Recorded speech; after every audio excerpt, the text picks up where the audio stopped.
હાલ લગ્નની સિઝન પૂરજોશમાં ચાલી રહી છે ત્યારે માથાસુરિયા ગામે સોલંકીની દીકરીના લગ્ન પ્રસંગ હોવાથી તાલાલાના લાડુડી ગામની જાન આવી હતી।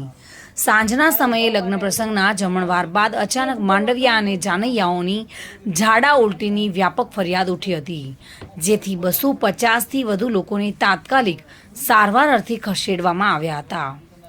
આ બનાવ અંગે માથાસુરિયા ગામના સરપંચ જીવાભાઈ સાથે થયેલી વાતચીતમાં તેઓએ જણાવ્યું હતું કે માથાસુરિયા ગામે મશરીભાઈ મીઠાભાઈ સોલંકીની દીકરીનો લગ્ન પ્રસંગ હતો અને તલાલા તાલુકાના લાડુડી ગામેથી જાન આવી હતી। ગત સાંજના લગ્ન પ્રસંગના જમણવાર બાદ માંડલિયા અને જાનૈયાઓને અચાનક ઝાડા ઉલટી થવા લાગ્યા હતા, જેથી ફૂડ પોઈઝનિંગની અસરગ્રસ્ત વ્યક્તિઓને કોડીદ્રા પ્રાથમિક આરોગ્ય કેન્દ્ર, પંડવા પ્રાથમિક આરોગ્ય કેન્દ્ર તેમજ તાલાલા સામૂહિક આરોગ્ય કેન્દ્ર ખાતે સારવાર આપવામાં આવી હતી।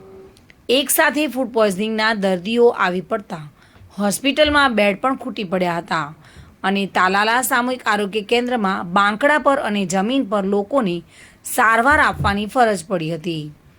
જોકે સદનસીબે તમામ લોકો હાલ ભયમુક્ત છે અને તમામની તબિયત તંદુરસ્ત હોવાનું આરોગ્ય વિભાગ દ્વારા જાણવામાં આવ્યું હતું। પ્રાથમિક અનુમાન મુજબ જમણવારમાં છાશમાં કોઈ ઝેરી અસર હોવાના કારણે તમામ લોકોને અસર પહોંચી હોવાનું અનુમાન લગાવવામાં આવી રહ્યું છે। ફૂડ પોઈઝનિંગની ઘટના સામે આવતા ફૂડ એન્ડ ડ્રગ્સ વિભાગ પર હરકતમાં આવ્યું હતું।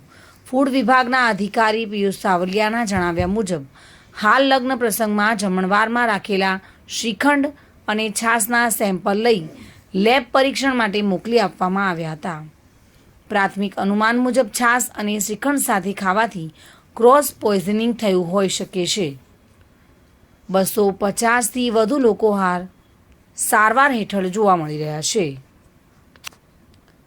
તાલાલાથી bureau report, today Gujarati news.